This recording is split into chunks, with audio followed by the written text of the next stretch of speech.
Assalamualaikum warahmatullahi wabarakatuh. Mari kita awali kisah ini dengan lantunan sholawat kepada junjungan kita, Baginda Nabi Muhammad Shallallahu Alaihi Wasallam. Allahumma sholli ala Sayyidina Muhammad, wa ala alihi Sayyidina Muhammad. Sahabat pendengar, pernahkah Anda mendengar tentang kisah nyata seseorang yang hidupnya berubah total hanya karena istiqomah membaca sholawat? Apakah mungkin sholawat membuka pintu rezeki dari arah yang tidak disangka-sangka? Dan apakah ada hubungan antara ketenangan jiwa, alam, dan keberkahan yang datang dari langit? Hari ini, Anda akan mendengarkan kisah penuh misteri dan makna. Kisah seorang pemuda sederhana dari desa kecil yang menemukan batu bercahaya ketika ia bersholawat. Tapi jangan terburu-buru menganggap ini hanya dongeng. Karena siapa tahu, kisah ini justru mendekatkan kita kepada sebuah rahasia besar yang tersembunyi di balik lantunan sholawat yang mungkin sering kita abaikan. Dengarkan baik-baik. Ini bukan hanya cerita. Ini bisa jadi isyarat bahwa ada sesuatu yang menunggu untuk kita temukan di antara zikir kita yang sunyi. Langit sore itu muram. Awan menggantung berat di atas desa kecil di kaki Gunung Muria. Angin berhembus perlahan, membawa aroma tanah basah dan daun yang tumbang. Di jalanan sempit yang menghubungkan ladang dan hutan, seorang pemuda berjalan sambil memikul karung goni di punggungnya. Namanya Zidan. Zidan bukan siapa-siapa, bukan ustadz. Bukan pula anak orang kaya. Ia hanya anak seorang petani yang wafat 2 tahun lalu. Sejak ayahnya meninggal, Zidan tinggal bersama ibunya di rumah kayu kecil peninggalan keluarga. Pekerjaannya, apapun yang halal. Mulai dari mencangkul sawah tetangga, membantu panen singkong, hingga mencari tanaman obat di hutan. Tapi satu hal yang tak pernah ia tinggalkan, sholawat. Sejak kecil, ayahnya mengajarkan satu kalimat yang selalu Zidan ingat sampai sekarang. Zidan, hidup boleh miskin, tapi jangan miskin dari sholawat. Karena orang yang lisannya bersholawat, hatinya dijaga oleh Allah. Setiap malam, bahkan ketika tubuhnya lelah luar biasa, Zidan duduk di teras rumah, menghadap langit, memejamkan mata, dan membaca sholawat dengan suara lirih. Kadang dengan air mata, kadang dengan senyum, kadang hanya dengan napas yang berat, tapi tidak pernah absen. Hari itu, Zidan berangkat pagi-pagi ke hutan. Ia mencari daun sambiloto dan akar alang-alang yang diminta Pak Manan, tukang jamu di pasar. Hutan itu sudah biasa ia telusuri, tapi ada satu jalur sempit, semak belukar rapat, yang baru pertama kali menarik perhatiannya. Ada suara burung yang asing, suara angin yang berbeda, dan entah kenapa, hatinya merasa ingin masuk. Semakin dalam ia masuk, semakin sunyi suasananya. Tak terdengar suara manusia, hanya derit pepohonan yang saling bergesek dan sesekali gemerisik binatang kecil. Di bawah akar pohon besar yang tumbang, matanya tertumbuk pada sebuah benda yang mengkilap. Batu hitam sebesar telur ayam. Permukaannya halus, tapi bagian dalamnya tampak seperti berisi cahaya. Ia mengambil batu itu. Dipegangnya dengan kedua tangan. Entah kenapa, tubuhnya merinding. Ada hawa hangat yang menjalar dari batu itu ke telapak tangannya. Ia duduk di bawah pohon besar, memandang batu itu sambil berucap pelan, Allahumma sholli ala Sayyidina Muhammad. Begitu sholawat keluar dari lisannya, batu itu mulai bercahaya lembut, seperti nyala lampu minyak dalam kabut. Tidak menyilaukan, tapi jelas bersinar. Zidan terdiam, kaget, tapi juga tenang. Ia mencoba lagi, Allahumma sholli ala Sayyidina Muhammad wa ala ali Sayyidina Muhammad. Cahayanya semakin kuat. Zidan menarik napas dalam-dalam. Ia tak tahu harus merasa apa. Takut? Takjub? Bingung? Tapi yang jelas, untuk pertama kalinya dalam hidupnya, ia merasa sholawatnya dijawab. Hari itu ia pulang dengan langkah cepat. Batu itu ia bawa pulang, dibungkus kain putih bersih dan diletakkan di kamar. Malamnya, seperti biasa, ia duduk bersholawat. Tapi malam itu berbeda. Begitu ia memulai sholawat, batu itu menyala sendiri. Dan saat ia tertidur, ia bermimpi. Dalam mimpinya, ia berdiri di depan tebing tinggi yang menjulang. Di tebing itu, terdapat celah seperti pintu, tertutup batu dan semak. Tapi saat ia mengucapkan sholawat, celah itu terbuka. Di dalamnya, cahaya menyilaukan menyembur keluar. Ia melangkah masuk dan terbangun. Napasnya terengah. Dahi berkeringat, tapi tubuhnya terasa ringan, seperti habis disapa sesuatu yang suci. Pagi harinya, Zidan tak bisa menahan rasa penasarannya. Ia membawa batu itu dan kembali ke hutan, mencoba menelusuri jejak dalam mimpinya. Ia mencari tebing seperti dalam mimpi itu. Dan benar saja, setelah berjalan hampir 3 jam, di bagian tersembunyi dari lembah hutan, ia melihat tebing batu yang persis seperti dalam mimpinya. Jantungnya berdebar. Ia mendekat, mengeluarkan batu dari kantongnya, dan berdiri tepat di depan celah batu yang tertutup oleh semak. Ia mengucap pelan, "Allahumma sholli ala Sayyidina Muhammad." Semak itu bergetar, angin bertiup kencang, dan batu itu yang ia genggam mulai panas. Zidan mundur selangkah, tapi rasa penasarannya lebih besar dari rasa takutnya. Ia melanjutkan, "Wa ala ali Sayyidina Muhammad." Tiba-tiba, batu yang menutupi celah itu retak perlahan, lalu terbuka seperti pintu rahasia. Di baliknya gelap, tapi ada cahaya samar-samar jauh di dalam, dan aroma harum yang tak bisa dijelaskan. Zidan berdiri terpaku. Apa yang ia lihat bukan sesuatu yang biasa. Ini bukan hanya gua. Ini bukan hanya tempat. Ini adalah awal dari sesuatu yang besar. Sesuatu yang akan mengubah hidupnya. Zidan menatap ke dalam. Napasnya tertahan. Langkah pertamanya ke lorong itu akan menjadi langkah yang tidak pernah bisa ia tarik kembali. Namun ia tahu satu hal. Sholawat telah membawanya sejauh ini. Dan ia harus melangkah lebih dalam untuk menemukan rahasianya. Langkah Zidan menyusuri lorong sempit di balik tebing terasa lambat. Bukan karena berat, tapi karena seluruh tubuhnya seolah menyatu dengan keheningan. Suara angin lenyap. Daun pun seakan berhenti bergoyang. Hanya detak jantungnya yang terdengar jelas di telinga sendiri.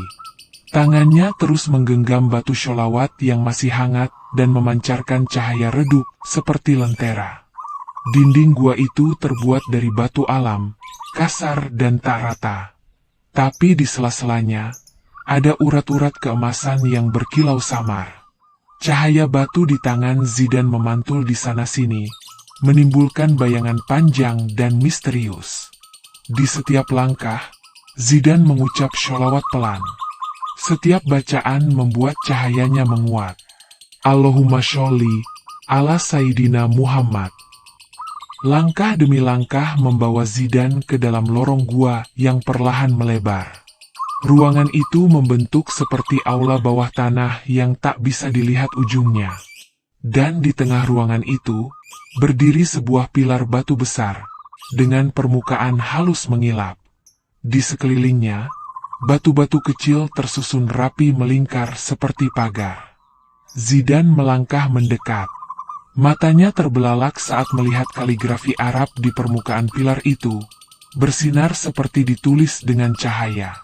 Innallaha wa malaikatahu yushalluna 'alan nabi. Ya ayyuhalladzina amanu, shollu alaihi wasallimu taslimaa. Tiba-tiba, terdengar suara pelan, bukan dari telinga, tapi dari dalam hati Zidane. Ini bukan harta, ini amanah. Barang siapa bersholawat dengan hati, maka Allah bukakan rahasia bumi dan langit untuknya. Tapi yang tamak, akan ditelan oleh bumi. Zidane mundur selangkah. Nafasnya tercekat. Suara itu bukan menyeramkan, tapi menggetarkan. Siapa? Siapa di sana? Tanyanya pelan. Tak ada jawaban. Tapi rasa itu tetap ada. Seperti sedang diawasi, namun dengan kasih. Seperti sedang diuji, namun dengan sabar. Ia kembali membaca sholawat. Setiap kalimat yang terucap membuat pilar itu memancarkan lebih banyak cahaya. Dan kemudian, lantai gua bergetar pelan. Dari sisi kanan aula batu, terbuka celah kecil. Di dalamnya, tampak sebuah ruangan kecil dengan peti kayu tua di tengahnya. Peti itu tidak terkunci. Di atasnya, terdapat sehelai kain hijau lusuh, bersulam kaligrafi berbunyi. Bismillah, ini untuk yang hatinya tidak cinta dunia. Dengan tangan gemetar, Zidane membuka peti itu. Penuh dengan batu permata. Hijau zamrud, merah delima, biru safir, dan emas yang belum pernah ia lihat seumur hidup. Bau harum menyeruak dari dalam peti, bukan seperti wewangian, tapi aroma yang membawa damai. Zidane terduduk. Matanya basah, dadanya sesak. Ia tidak merasa gembira, tidak juga rakus. Justru, takut. Ia sadar, ini bukan harta biasa.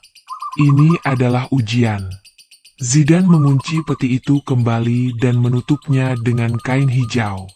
Ia tak berani membawa sebutir pun permata itu keluar. Ia berdiri dan berdoa lama di hadapan pilar batu, memohon petunjuk. Sore itu, ia keluar dari gua dan kembali ke desa, membawa batu sholawat di tangan. Tapi ia membawa lebih dari itu, rahasia besar, dan beban yang hanya bisa ditanggung oleh orang yang siap diuji. Hari-hari berikutnya, Zidane kembali hidup seperti biasa. Tapi jiwanya berubah. Ia makin banyak diam. Sholatnya makin khusyuk. Sholawatnya makin dalam. Tapi rasa resah tak pernah pergi. Ia tahu, ia tidak bisa menyimpan ini sendirian. Tapi kepada siapa harus ia percaya? Ia mencoba bercerita kepada ibunya. Tapi ibunya hanya tersenyum dan berkata, "Kalau itu benar dari Allah, nak, simpan dulu di hati. Jangan buru-buru bicara, sebelum kamu siap menerima akibat dari kata-kata itu." Zidane menurut. Tapi malam-malamnya kini berbeda. Setiap ia bersholawat, batu itu menyala sendiri, meskipun ia diam. Dan setiap kali ia mendekatkan batu itu ke tanah, urat-urat emas di bumi muncul di bawahnya. Seolah batu itu adalah penunjuk harta, tapi juga ujian. Sampai akhirnya, sesuatu yang tidak ia duga datang. Seseorang datang ke desanya. Seorang pria parubaya yang mengaku pengusaha dari Jakarta. Ia datang dengan pakaian rapi, mobil mewah, dan bicara lembut. Tapi ada satu hal yang mengejutkan. Ia membawa batu kecil, persis seperti milik Zidane. Pria itu mengaku sudah mencari batu itu selama 20 tahun. Ia mencium aroma keberadaannya sejak berbulan-bulan lalu, saat mendengar kabar tentang cahaya aneh dari dalam hutan di kaki Gunung Muria. Ia datang tidak untuk meminta, tapi untuk memperingatkan. Kalau kamu menemukan gua itu, jangan coba-coba ambil permatanya untuk dirimu sendiri. Sudah ada 2 orang sebelumnya. Satunya hilang di dalam. Satunya lagi, hidupnya hancur total. Zidane terdiam. Bagaimana orang asing ini bisa tahu? Pria itu menatap Zidane dalam-dalam. Saya tahu kamu belum menyentuh permatanya. Kalau kamu sudah ambil, kamu gak akan duduk tenang seperti ini. Tapi hati-hati. Setelah kamu masuk, kamu sudah terikat. Jangan abaikan sholawat, jangan putus zikir. Kalau tidak, ia tak melanjutkan.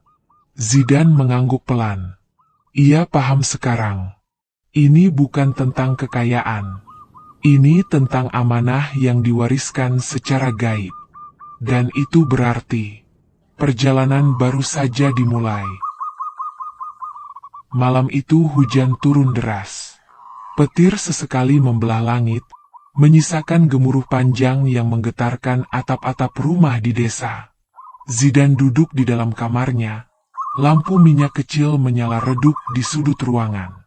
Batu sholawat yang ia simpan di atas kain putih tetap memancarkan cahaya lembut meskipun ruangan gelap. Setelah pertemuan dengan pria misterius itu, pikiran Zidan tak pernah tenang. Siapa sebenarnya dia? Bagaimana ia bisa tahu tentang gua? Dan kenapa dia berkata seolah batu itu adalah ikatan? Zidan tak tidur malam itu. Ia terus bersholawat sambil memandangi batu. Tapi kali ini, ada sesuatu yang berubah. Cahayanya tak lagi hanya lembut.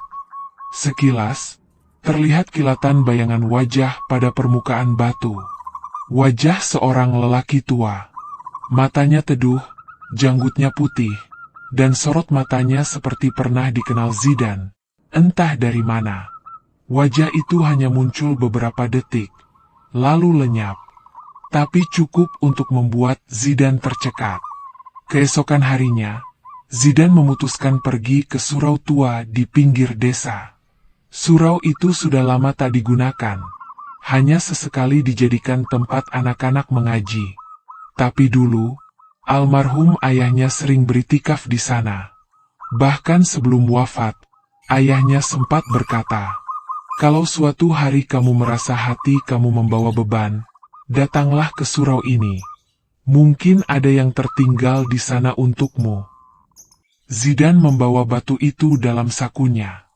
Ia membuka gembok pintu surau yang berkarat, melangkah masuk dan duduk di sudut ruangan yang masih bersih meski berdebu. Ia membaca sholawat perlahan. Lama. Tanpa suara. Hanya bibirnya yang bergerak, dan napasnya yang turun naik. Tiba-tiba, terdengar suara, klik, dari arah rak buku tua di pojok ruangan. Suara seperti kunci yang terlepas. Zidan berdiri. Tangannya meraba bagian rak yang bergoyang. Ia menemukan papan yang longgar. Dengan perlahan, ia membuka papan itu, dan di baliknya, tersembunyi sebuah kotak kayu kecil dengan ukiran huruf Arab yang samar. Hanya satu kalimat terbaca jelas di atas kotak itu. Wasiat untuk anak cahaya. Jantung Zidan berdegup kencang. Ia membuka kotak itu dengan tangan gemetar. Di dalamnya, ada sebuah manuskrip tua. Kertasnya rapuh, tinta mulai pudar. Tapi tulisan tangan Arab pegon itu masih bisa dibaca. Ini adalah surat wasiat. Ditulis oleh seseorang bernama Kiai R. Zainal Abidin bin R. Maulana Ishaq. Zidan tertegun. Nama itu adalah kakek buyutnya. Ayah dari ayahnya. Ia tahu dari cerita ibu bahwa leluhurnya dahulu adalah seorang mursyid tarekat yang pernah hilang secara misterius di hutan saat sedang bertafakur. Surat itu adalah pesan terakhir. Jika engkau yang menemukan batu ini, ketahuilah bahwa batu itu bukan dari dunia. Ia datang kepada manusia hanya ketika bumi butuh penjaga baru. Dan jika engkau bisa membuka pintu gua cahaya, itu artinya hatimu telah dipilih untuk menanggung amanah lama. Di dalam gua itu tidak hanya tersimpan harta dunia, tapi juga bagian dari warisan langit. Permata bukanlah tujuan, tapi di baliknya ada kitab tua, kunci, dan peta petunjuk bagi umat yang tersesat. Jangan engkau sentuh permata itu sebelum engkau menemukan 3 hal. Cahaya hati, guru sejati, dan restu langit. Zidane membaca ulang kalimat itu berulang-ulang. Kata-katanya mengalir ke dalam jiwa, seperti bukan sekadar tulisan, tapi semacam kode yang hanya bisa diurai dengan iman. Beberapa hari setelah menemukan wasiat itu, Zidane kembali ke gua. Ia berjalan kaki seorang diri, membawa air wudhu, kurma, dan batu sholawat. Tapi kali ini, ia tidak langsung masuk. Ia duduk di mulut gua, membaca sholawat 1000 kali, sebagaimana yang pernah diajarkan kakeknya semasa kecil. Setiap 100 sholawat, ia istirahat dan menangis. Sampai akhirnya, langit mendung, hujan gerimis turun. Dan ketika sholawat ke-1000 selesai, sesuatu yang luar biasa terjadi. Tanah di dekat pilar batu terbelah sedikit, dan dari sana muncul sebuah kotak logam kecil, ringkih, berdebu, dan tertanam kuat. Zidane menariknya perlahan. Di dalamnya ada sesuatu yang tidak ia duga. Kitab tua dengan sampul hitam, terikat dengan tali. Di baliknya, ada kunci kecil dari kuningan tua, dan selembar kain tipis seperti peta yang digambar tangan.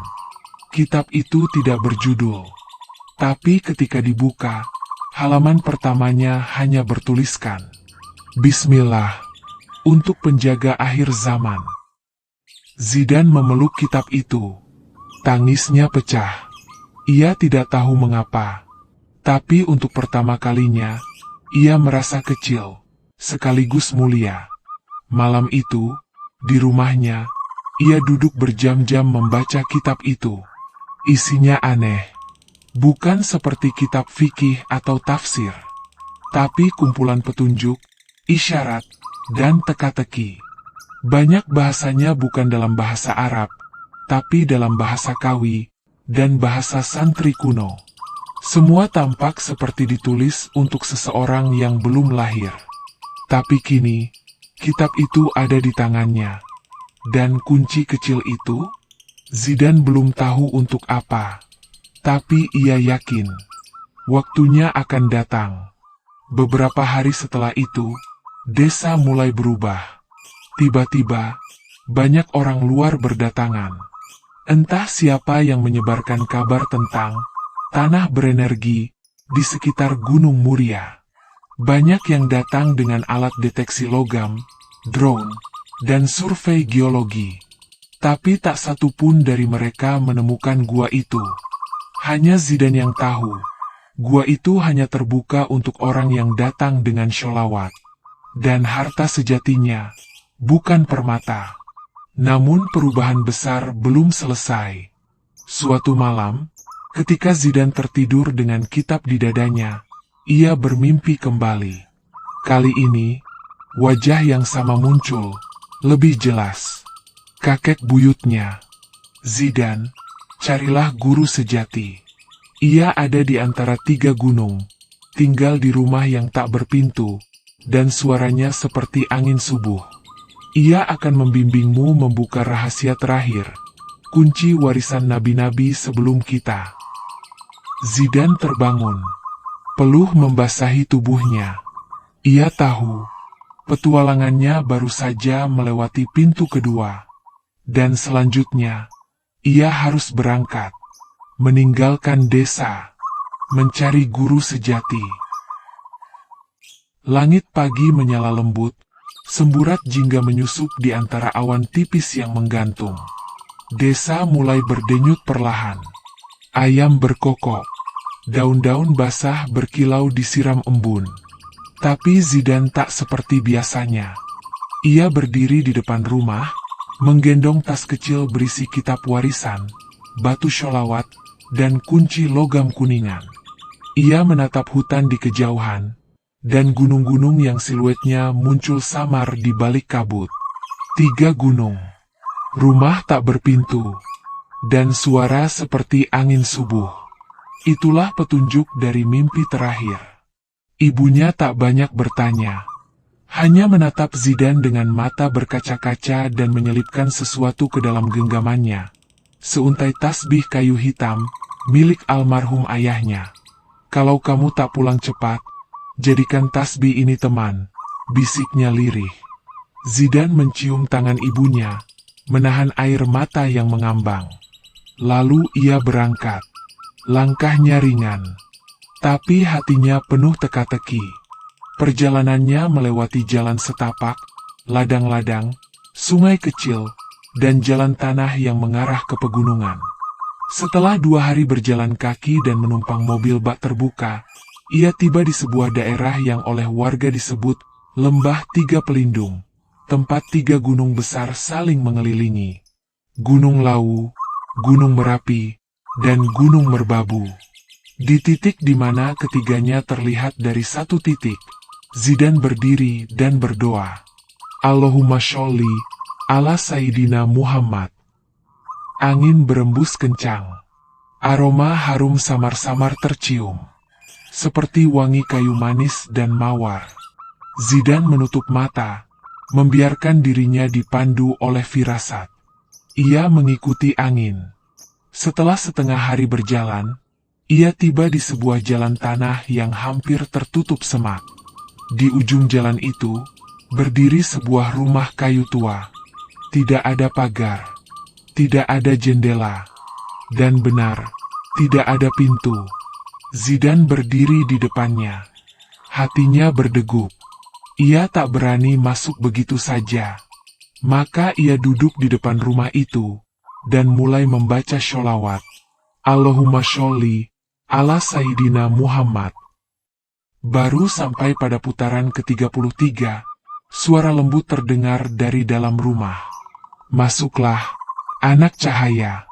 Kami sudah menunggumu sejak dulu. Zidan meneguk ludah.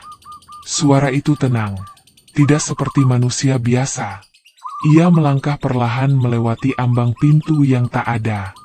Begitu ia masuk, matanya membias. Interior rumah itu lebih luas dari tampak luarnya. Cahaya hangat menyinari dinding, bukan dari lampu, tapi dari lentera-lentera api biru yang tergantung di udara. Aroma harum semakin kuat. Dan di tengah ruangan, duduklah seorang pria tua berjubah putih, dengan sorban kusam dan tongkat kayu. Mata pria itu seperti danau, dalam dan tak bergelombang. Di sampingnya duduk 2 orang lain, lebih muda, diam tanpa suara.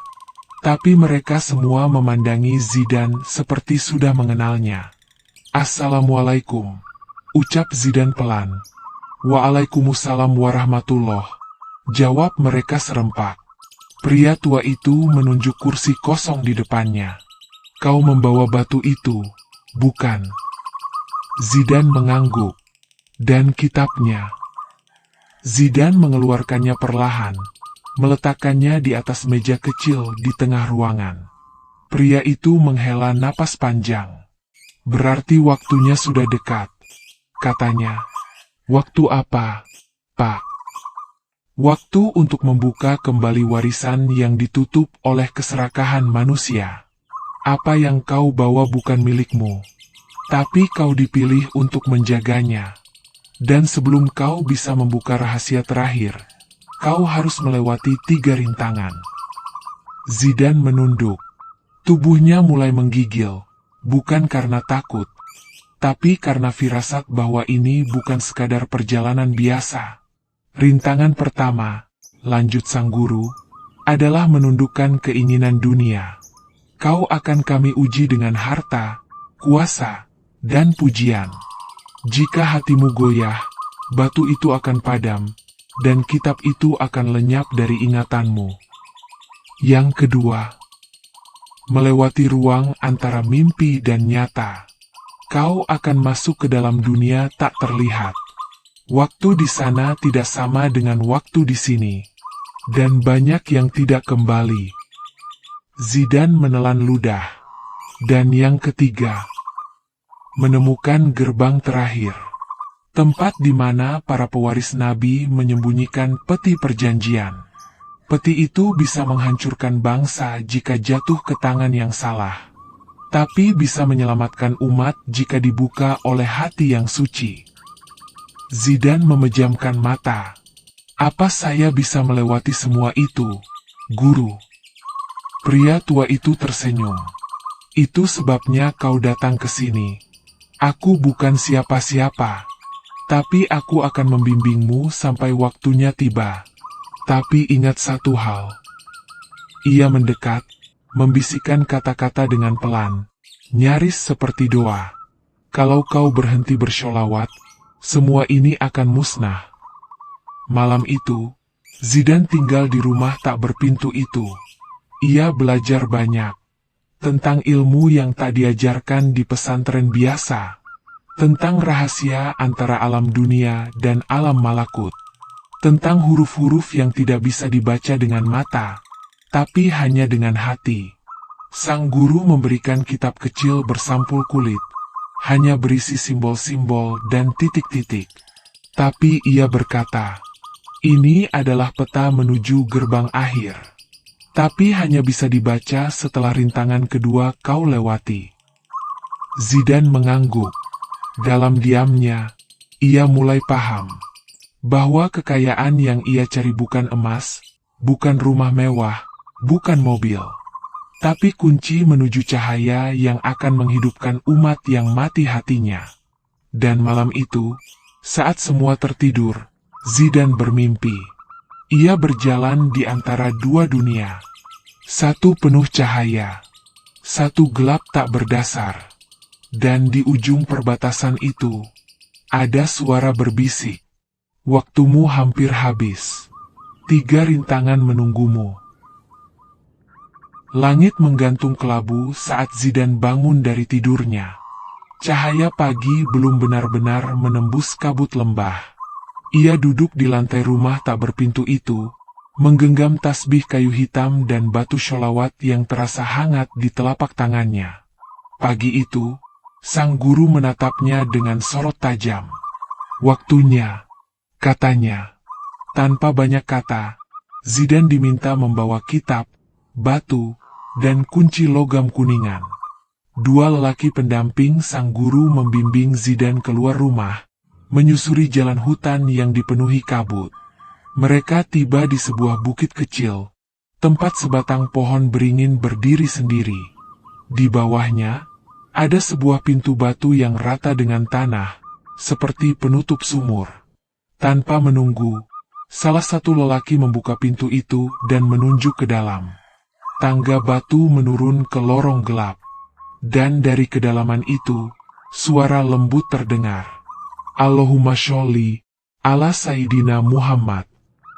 Zidan meneguk ludah, lalu menuruni anak tangga satu persatu. Lorong itu gelap, lembab, dan berliku. Setelah beberapa menit, Zidan sampai di sebuah ruangan berbentuk lingkaran. Di tengah ruangan, ada meja makan besar yang dipenuhi berbagai macam makanan lezat. Di sekeliling ruangan, terdapat rak-rak emas, tumpukan uang, dan permata mengilap. Zidan mendengar suara. Ini milikmu.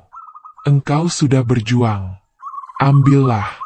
Kau berhak bahagia. Tangannya nyaris terulur ke tumpukan uang. Tapi saat ia menyentuhnya, batu sholawat di kantongnya tiba-tiba panas membakar. Zidan menarik tangannya dan berteriak kecil. Batu itu mengeluarkan cahaya terang, lalu redup kembali. Suara lain terdengar, lebih tenang namun dalam. Siapa yang kau pilih? Dunia yang cepat, atau cahaya yang lambat tapi kekal? Zidan gemetar. Ia menutup matanya, lalu duduk bersila, membaca sholawat keras-keras. Allahumma sholli ala Sayyidina Muhammad. 1 kali, 2 kali, sampai ke 50 kali. Tiba-tiba, semua makanan di meja membusuk. Uang terbakar. Permata meleleh seperti lilin. Dan ruang itu berubah menjadi lorong kosong kembali. Sebuah pintu terbuka di ujungnya. Ia telah lulus. Zidan melangkah ke lorong berikutnya. Kali ini gelap total. Ia hanya mengikuti arah suara sholawat yang samar. seperti berasal dari dalam pikirannya sendiri. Tiba-tiba, dunia di sekelilingnya berubah. Ia kini berdiri di sebuah pasar yang sangat besar. Wajah-wajah orang-orang tak dikenalnya berlalu lalang. Tapi semuanya memanggil namanya. Zidan. Zidan sang wali muda. Zidan, penyembuh umat. Zidan yang bisa membuat kaya. Tiba-tiba orang-orang itu menyembahnya, memberi hadiah, meminta berkah. Mereka memeluk kakinya, menciumi tangannya. Dan di tengah kerumunan, muncul sosok ibunya. Menangis. Pulanglah, nak, kau sudah cukup. Jangan lanjutkan. Kau bisa hidup bahagia di sini. Zidan terdorong ke tengah kerumunan. Semua suara mengelilingi pikirannya. Tiba-tiba ia sadar. Ini bukan nyata. Ini ujian jiwa. Ia menggenggam tasbih ayahnya dan berteriak, Allahumma sholli ala Sayyidina Muhammad. Sekali, sholli ala Sayyidina Muhammad. 2 kali, 3 kali, 4 kali, dan tiba-tiba dunia itu retak. Cahaya terang meledak dari batu sholawat. Semua bayangan buyar. Pasar lenyap. Kerumunan sirna. Ia kembali berdiri di lorong gelap, dengan tubuh yang lemas tapi batin yang lebih kuat. Zidan melangkah ke ruang terakhir.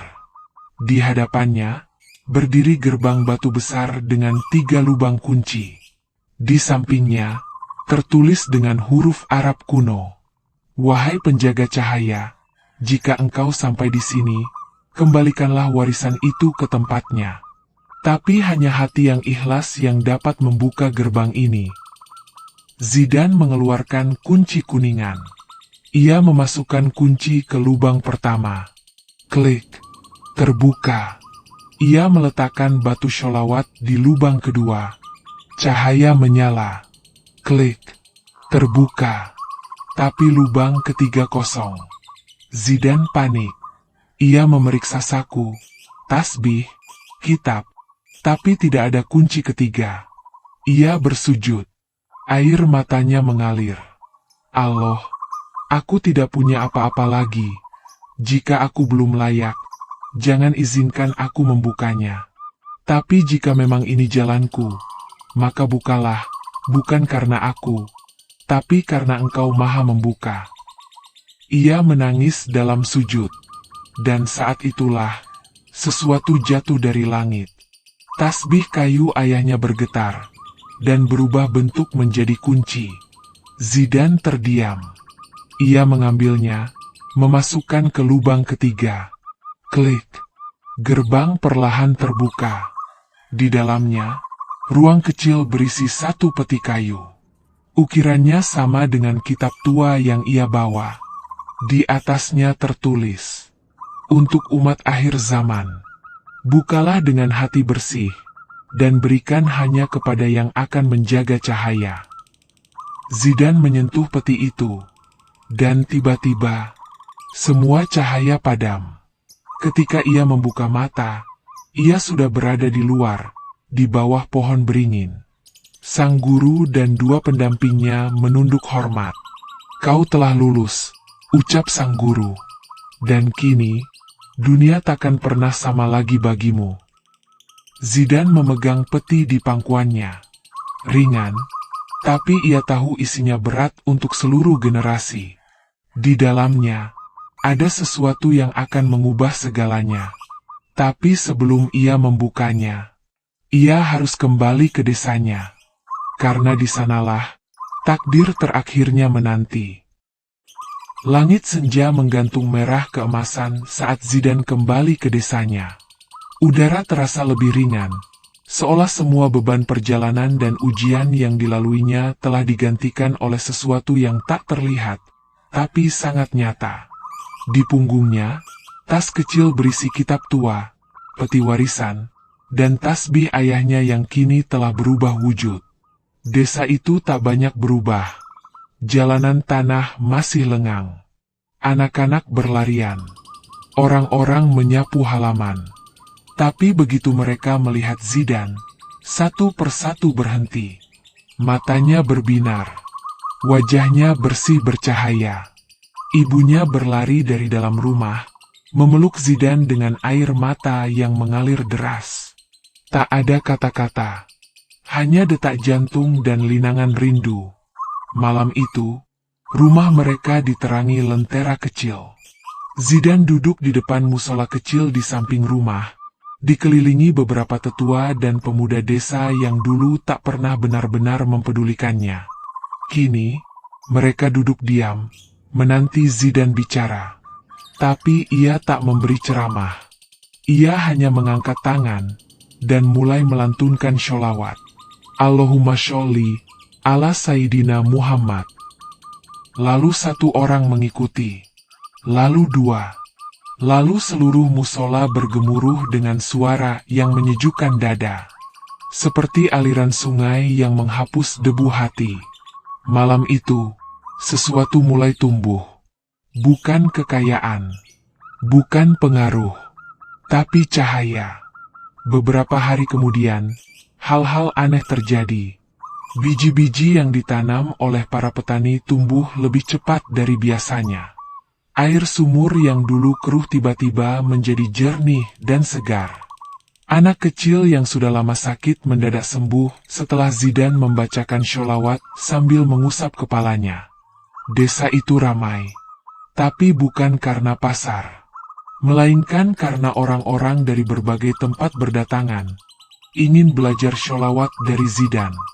Tapi Zidane tak mau disebut ustadz, kiai, apalagi wali. Ia hanya berkata, saya juga masih belajar. Tapi kalau kalian mau bersholawat bersama, mari kita mulai. Lalu suatu malam, sang guru datang kembali. Tidak dalam wujud jasad, tapi dalam mimpi yang sangat terang. Zidane, katanya, saatnya membuka peti itu. Tapi bukan untukmu. Bukan untuk siapapun. Melainkan untuk umat yang akan datang. Zidane terbangun. Ia membuka tas, dan mengeluarkan peti kayu itu. Dengan sholawat terus terlantun, ia menyentuh ukiran di atasnya. Peti itu membuka pelan, nyaris tak bersuara. Di dalamnya, bukan emas, bukan kitab, bukan benda mewah, tapi lembaran-lembaran bening seperti kaca, dengan cahaya berpendar. Setiap lembaran menampilkan wajah-wajah manusia dari masa depan. Muda, tua, anak-anak, menangis, tersesat, hancur, tapi tiba-tiba tersenyum saat mendengar lantunan sholawat. Zidane menangis. Ia paham. Warisan itu bukan untuk dia simpan, tapi untuk disebarkan. Maka mulailah perubahan besar itu. Zidane mendirikan sebuah tempat kecil, bukan pesantren, bukan madrasah, tapi disebut Rumah Cahaya. Di sana, siapapun boleh datang. Tidak ada biaya, tidak ada syarat. Hanya satu, bersedia bersholawat dengan ikhlas. Anak-anak jalanan, para pencari kerja, ibu-ibu tua, bahkan mantan preman mulai berdatangan. Mereka hanya duduk, mendengar Zidane melantunkan sholawat, lalu ikut bersama. Ada yang menangis, ada yang hanya diam. Tapi satu demi satu, hidup mereka berubah. Bukan karena Zidane, tapi karena sholawat. Lalu datanglah ujian terakhir. Zidane diundang ke kota. Sebuah perusahaan besar yang mendengar kabar tentangnya menawarkan dana miliaran rupiah. Mereka ingin membangun lembaga sholawat modern dengan fasilitas canggih, gedung mewah, dan video siaran profesional. Tapi ada syaratnya. Nama Anda harus jadi brand utama. Anda akan jadi wajah kami. Kami akan memasarkan sholawat sebagai produk spiritual. Zidane hanya tersenyum. Allah tidak butuh pemasaran, katanya pelan. Kalau saya terima, sholawat itu bukan lagi cahaya, tapi akan jadi bayangan bisnis yang kosong ruh. Ia menolak, dan saat itulah kekayaan sejati datang. Tanpa disangka, banyak orang yang tiba-tiba mengirimkan bantuan tanpa pamrih. Petani memberikan hasil panen. Tukang bangunan membantu memperbaiki musola. Anak muda mendirikan perpustakaan kecil. Tanpa ada permintaan, tanpa proposal. Karena mereka semua merasakan satu hal. Hati mereka mulai hidup kembali. Beberapa tahun kemudian, desa itu berubah. Tanpa baliho, tanpa pamflet, tapi dikenal sebagai Desa Cahaya. Tempat orang menemukan ketenangan. Tempat orang kembali mengenal sholawat. Zidan tetap tinggal di rumah kecilnya. Setiap subuh, ia duduk di serambi, melantunkan sholawat sendirian. Allahumma sholli ala Sayyidina Muhammad. Tapi suara itu menggema jauh. Sampai ke kota. Sampai ke pelosok. Sampai ke mereka yang sedang tersesat. Dan tiba-tiba ingin pulang. Dan saat Zidan meninggal dunia, tak ada kabar besar. Tak ada berita. Tapi ribuan orang hadir di pemakamannya. Mereka datang bukan karena Zidan, tapi karena cahaya yang pernah ia nyalakan di dalam dada mereka. Dan di atas nisannya, hanya tertulis satu kalimat. Ia tidak kaya karena dunia. Ia kaya karena bersholawat. Kisah ini mengajarkan bahwa keberkahan dan kekayaan sejati bukan berasal dari harta benda, melainkan dari hati yang dekat dengan Allah dan lisan yang tak lepas dari sholawat kepada baginda Nabi Muhammad Shallallahu Alaihi Wasallam.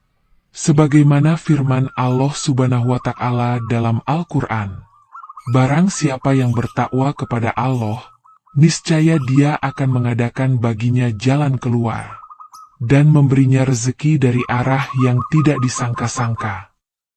Quran Surat At-Talaq 23. Cerita ini adalah fiktif yang dikemas seakan nyata, agar kita semua bisa mengambil ibrah dan hikmah di dalamnya. Nama, tempat, dan kejadian disusun sedemikian rupa untuk menggugah hati, bukan untuk dijadikan dalil hukum atau sejarah. Terima kasih telah mengikuti kisah ini sampai akhir. Jika cerita ini memberi manfaat, menggetarkan hati, atau menguatkan semangat bersholawat, silakan tekan like, tulis komentarmu, dan subscribe agar tak ketinggalan kisah-kisah inspiratif berikutnya. Jangan lupa bersholawat setiap hari, karena dalam sholawat, ada kunci yang menembus langit dan membuka pintu-pintu rezeki. Sampai jumpa di cerita berikutnya. Wassalamualaikum warahmatullahi wabarakatuh.